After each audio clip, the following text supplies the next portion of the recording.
appreciate this opportunity to be able to talk about it, but I'm not much of a public speaker, so you're going to have to bear with me for a little bit.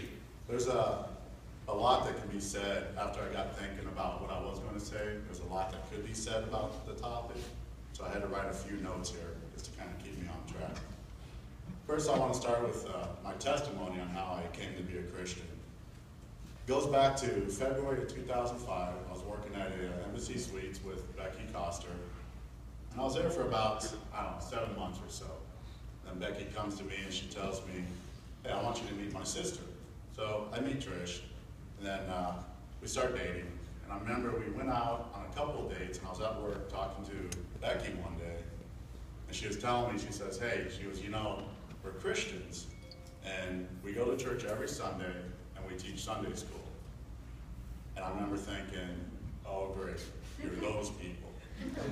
So I continued to date Trish, and for my birthday in July, she actually bought me a Bible, and I started reading it, and I remember I was really drawn to it, and that was kind of strange for me that I was reading the Bible, but it just kind of drew me in, and after work I'd come home and read for a couple hours and just really start reading and studying a lot.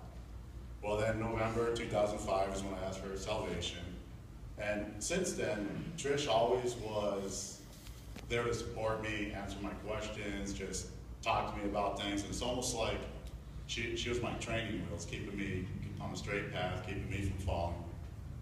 And that would go on for about 5.5 years. Well, then in May 2011, she passed away, and the training wheels had come off. And now I realize it's just up to me to either lean on God and put to action what you've learned, or you don't. And it's sink or swim. So I decided to swim, not sink.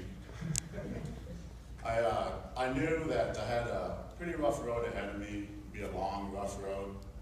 And I knew that also that only the real healing would come through studying the Word, reading the Bible. So that's what I did. I started doing a Bible study on God's comfort.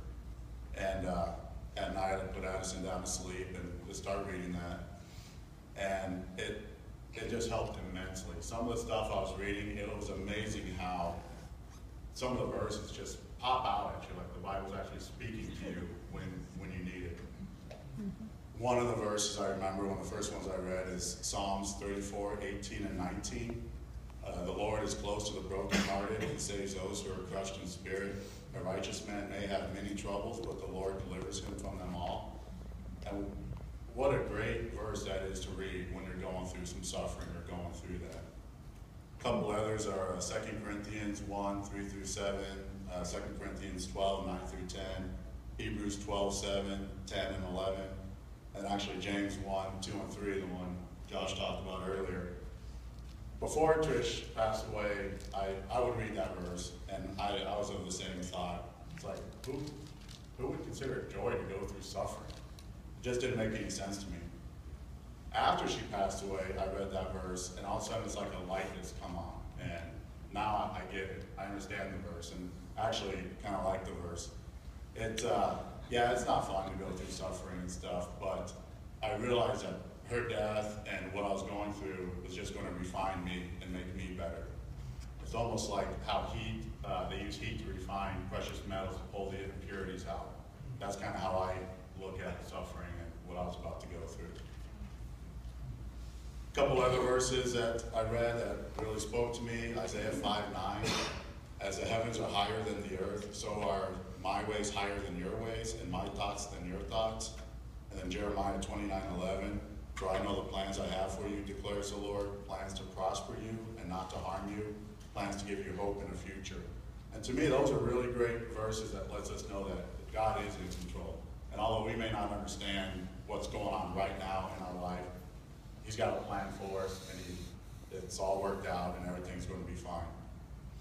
Another verse I really like that I think is pretty encouraging into the future is Revelations 21:4. He will wipe away every tear from their eyes. There will be no more death, or mourning, or crying, or pain, for the old order of things has passed away. After Trish passed away, in the months after, I could see God doing a lot of good things in my life and basically carrying me. And I remember one night I was sitting there thinking, you see the bumper sticker that says, God is my co-pilot? Well, I remember sitting there thinking one night that God's not my co-pilot. He's actually in the driver's seat driving. And I'm not even the co-pilot. I'm just a passenger along for the ride. And that's really what I felt. He was carrying me. And one area that I definitely feel him carrying me is with Addison, raising Addie. I don't even know how that's possible, to be honest with you, that I'm raising her.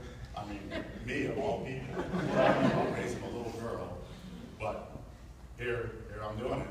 It's happening right now, and I still don't think it's me doing it. I still think that's God carrying me as I raise her. And I kind of hope that he is in the driver's seat for the next 18 years.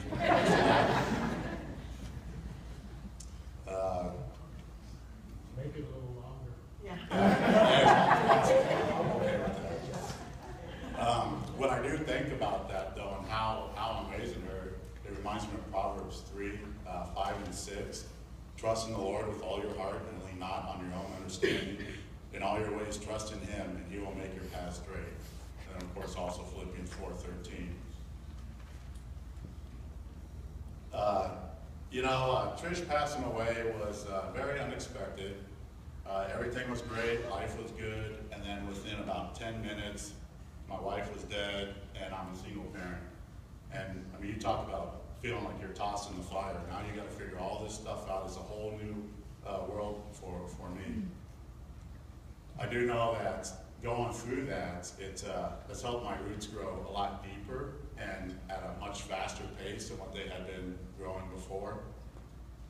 And like I said, all goes back to the James 1 and 2 as far as the suffering. Over the past 2.5 years, I've seen what God has done in my life. And I've realized that he really has come through with what he said in the Bible. And he gives you promises that he'll be there, like Psalms 34:18. He really has come through. And he upholds his end of the bargain. And for us, we just need to uphold our end of the bargain.